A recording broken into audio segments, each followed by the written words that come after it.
relação à nossa economia, assim como nós tivemos trocentas constituições, nós também tivemos trocentas moedas, né?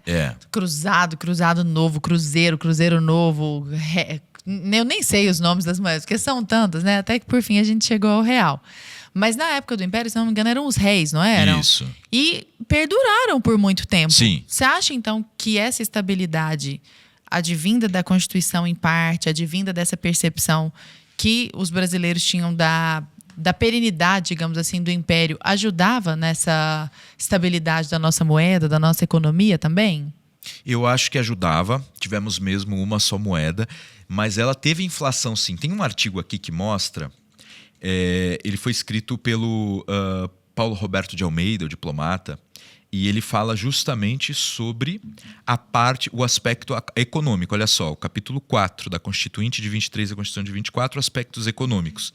E a gente percebe que sim, foi importante a estabilidade política para a estabilidade da moeda, mas estabilidade no sentido de que a moeda perdurou enquanto tal. Uhum. Mas ela teve uma inflação. E sabe que isso foi positivo para a democracia? É engraçado, porque como essa Constituição ela tinha um censo para votação, eu vou te explicar, a votação era indireta. A gente tem dificuldade de entender o sistema americano, né? O sistema de 24 era indireto.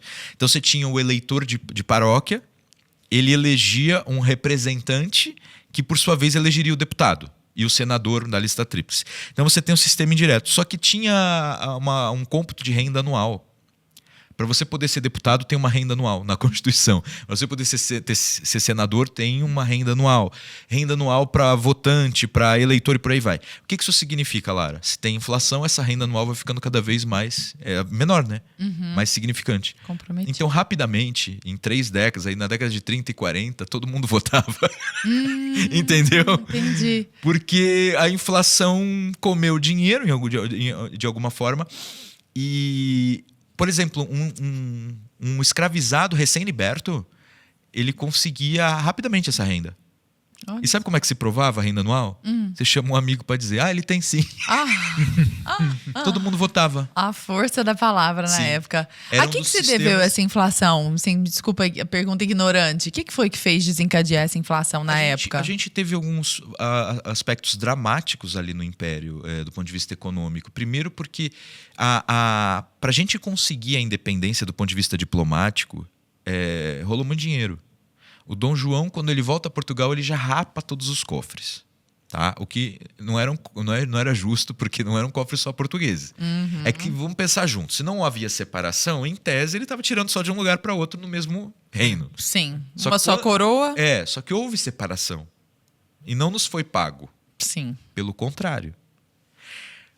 Para a gente conseguir... Isso eu tenho para mim que foi um erro de Pedro I. Bonifácio já estava exilado. Tá? Tem gente que fala José Bonifácio comprou a independência. Não, ele já estava exilado, já tinha nada a ver.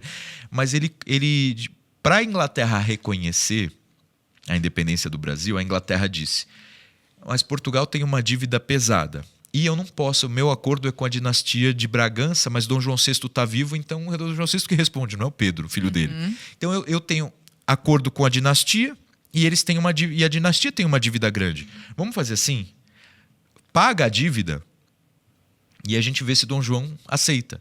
E aí aceitou. O pai, muito generoso, né? Tá, você paga toda a dívida que Portugal tem com a Inglaterra e a gente te dá a independência. Então foi um acordo em 1825, tá?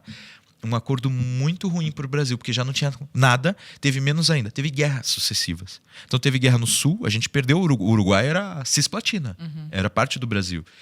E uma guerra no Nordeste, que se a gente perdesse, o território ia ser totalmente diferente, a nossa história seria diferente, que foi a Confederação do Equador. Primeiro a Guerra da Independência, né? A Guerra da Independência é vencida, e aí tem a Guerra da Cisplatina, e depois a Guerra da Confederação, uma atrás da outra. E guerra custa. Napoleão Bonaparte já dizia, né? Qual é o segredo para a gente ganhar uma guerra?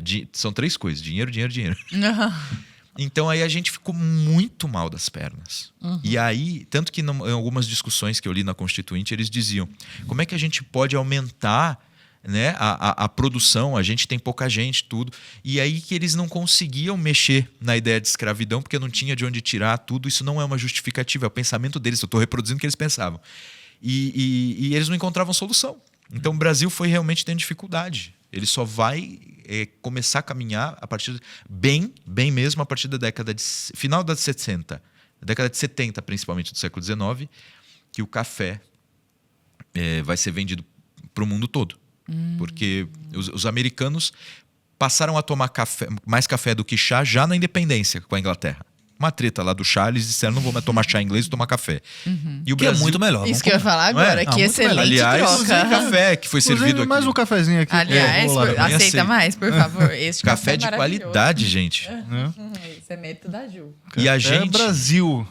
E a gente, Lara, o Arthur, a gente passou a vender para o mundo todo. Sim. E aí, mas aí que tá. Começa no Rio de Janeiro, cafeicultores cariocas e fluminenses, na verdade.